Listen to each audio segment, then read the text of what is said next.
Om Sai Ram, Chapter 25. Shri Sai NATHAYA NAMAHA. Damu Anna Kasar of Ahmednagar, Speculations and Amra-Leela. Preliminary. We begin this chapter with a bow with all our 8 limbs to Sai Baba, who is an ocean of mercy, the God incarnate, who is Parabrahma and the great Yogeshwar, Lord of Yoga. Victory be unto Sai Baba, who is the crest jewel of the saints, who is the home of all auspicious things, who is our Atmaram, dear self, and who is the able refuge of the devotees. We prostrate ourselves before Him who has attained the aim and end of life. Sai Baba is always full of mercy. What is wanted on our part is wholehearted devotion to Him. When a devotee has got firm faith and devotion, his wishes are soon fulfilled. When the desire arose in the mind of Hemmat to write the life and Leelas of Sai Baba, he immediately got it written by him. When the order to keep the memos was given, Hemmat was inspired and his intellect got strength and boldness to undertake and finish the work. He was not, he say, qualified to write the work, but the gracious blessings of Baba enabled him to complete the undertaking.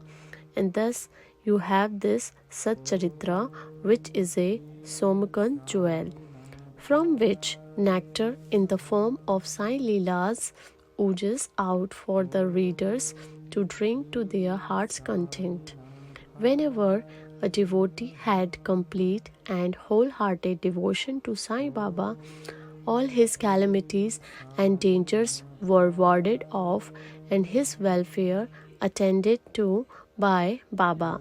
The story of Damodar Savalram Resne Kasar of Ahmednagar, now of Pune, alias Damu Anna, illustrating the above statement, is given below. Damu Anna.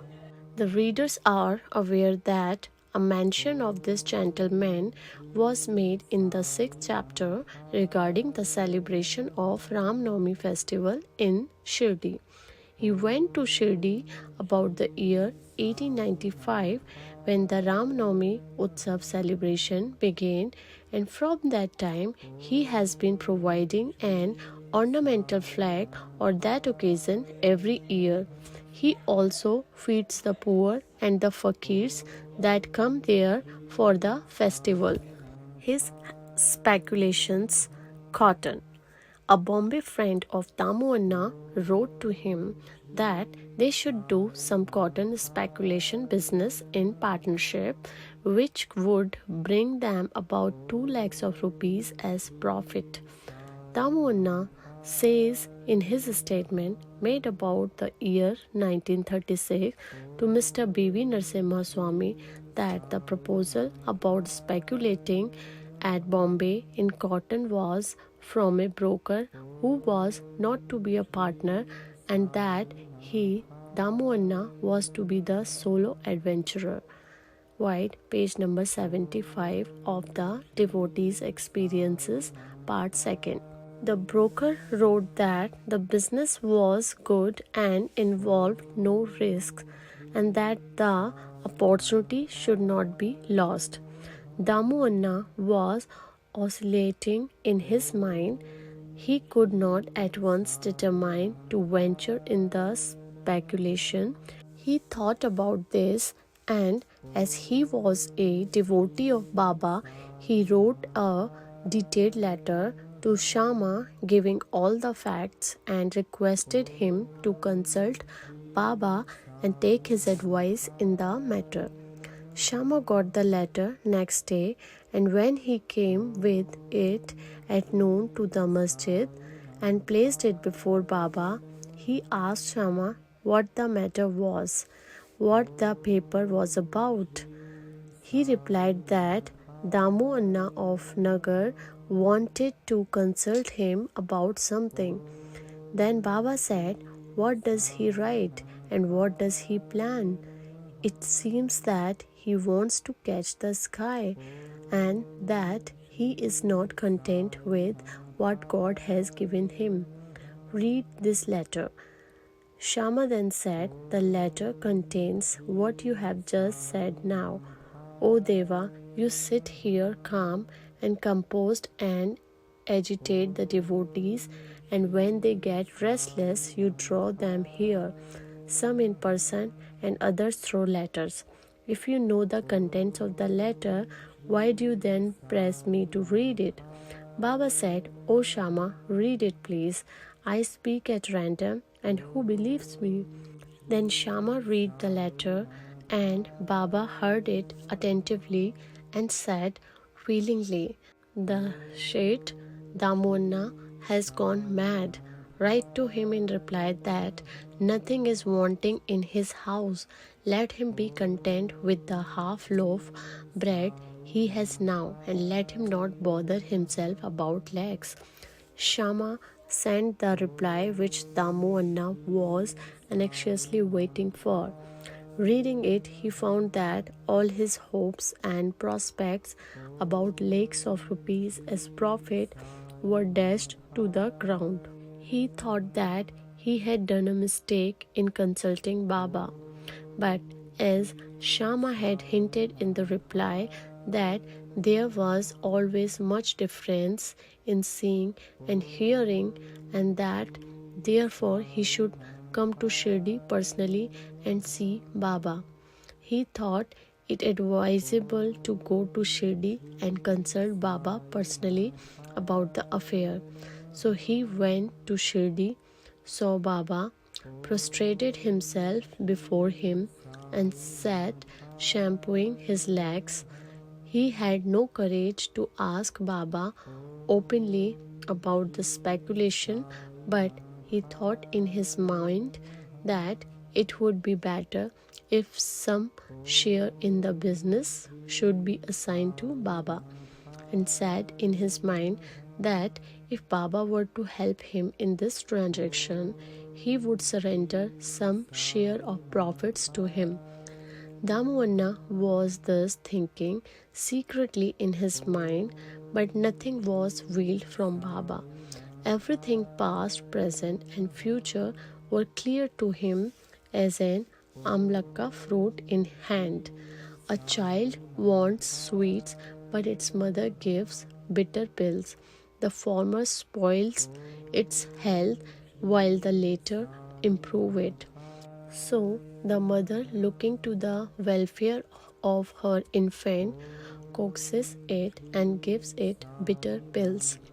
Baba, kind mother as he was, knew the present and future prospect of his devotees, and therefore, reading Damu Anna's mind, he openly spoke to him. "Bapu, I do not want to be entangled in any such worldly things, sharing profits." Seeing Baba's disapproval, Damu Anna dropped the enterprise.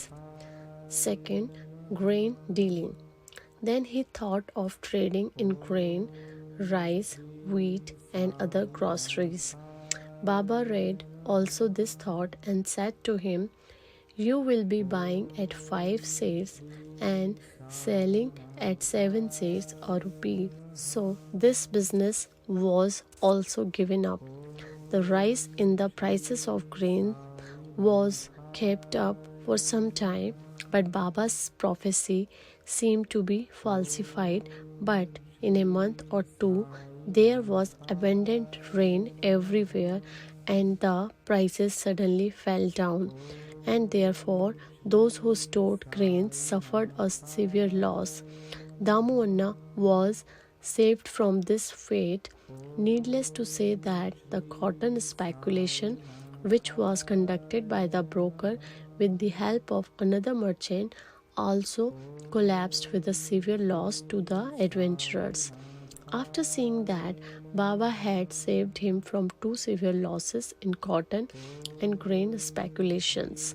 Damu Anna's faith in Baba grew strong, and he remained a true devotee of Baba till his passing away and even now.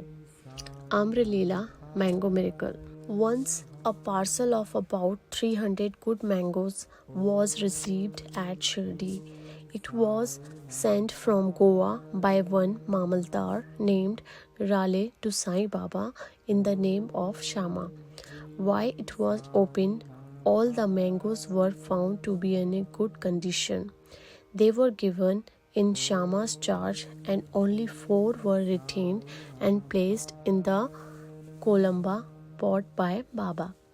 He said that these 4 fruits are for Damu Anna, let them lie there. This Damu Anna had 3 wives. According to his statement mentioned above, he had not 3 but 2 wives only. He had no kids.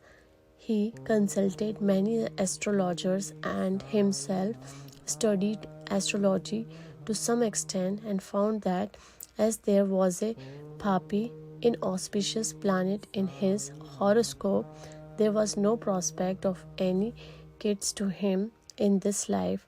But he had great faith in Baba.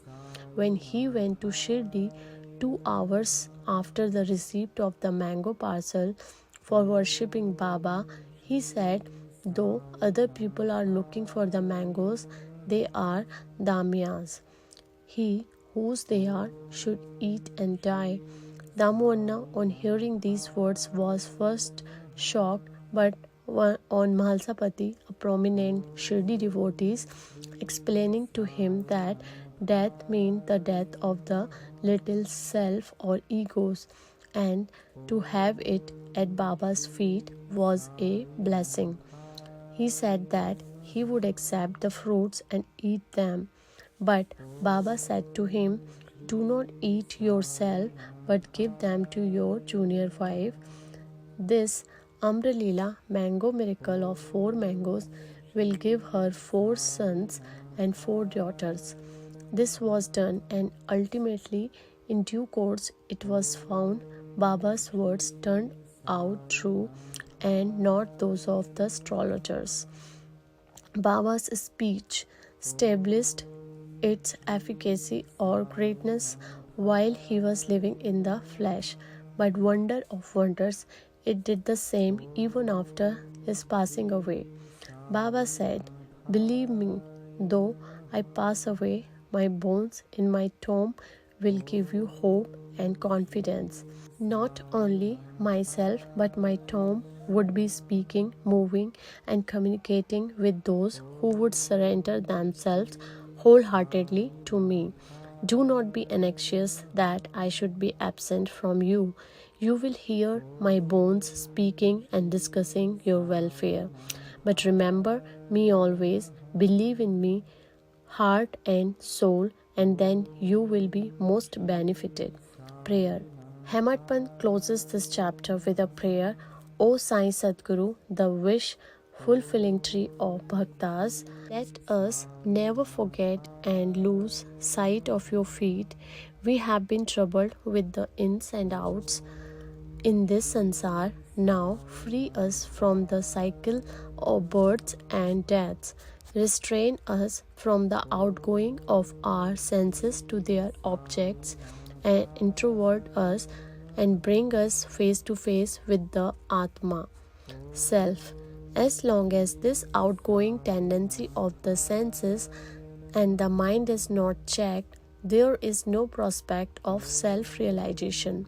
Neither son, nor wife, nor friend will be of any use in the end. It is only you who will give us salvation and happiness. Destroy completely our tendency for discussion and other evil matters. Let our tongue get a passion for chanting your name, drive out our thoughts, good or otherwise, and make us forget our bodies and houses, and do away with our egoism, and make us ever remember your name and forget all other things. Remove the restlessness of our mind and make it steady and calm. If you just clasp us, the darkness of night of our ignorance will vanish, and we shall live happily in your light. That you made us drink the nectar of your Leelas and awakened us from our slumber is due to your grace and our store of merits in past births. Once, when I sat at his feet along with many others, I had two questions in my mind and he gave answers to both. Number one, there are so many crowding to Sai Baba. Do they all get benefit from him?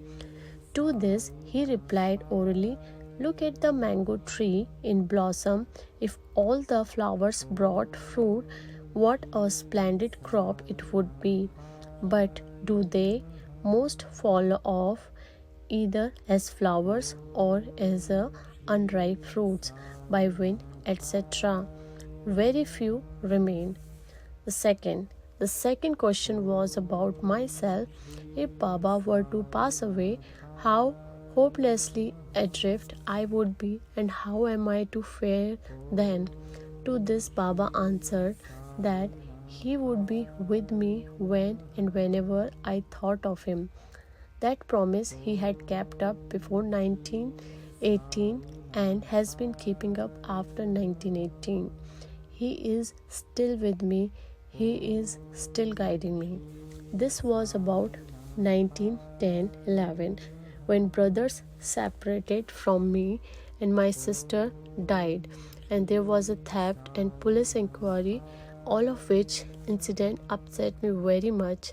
When my sister died, my mind was much upset. I did not care for life and enjoyments.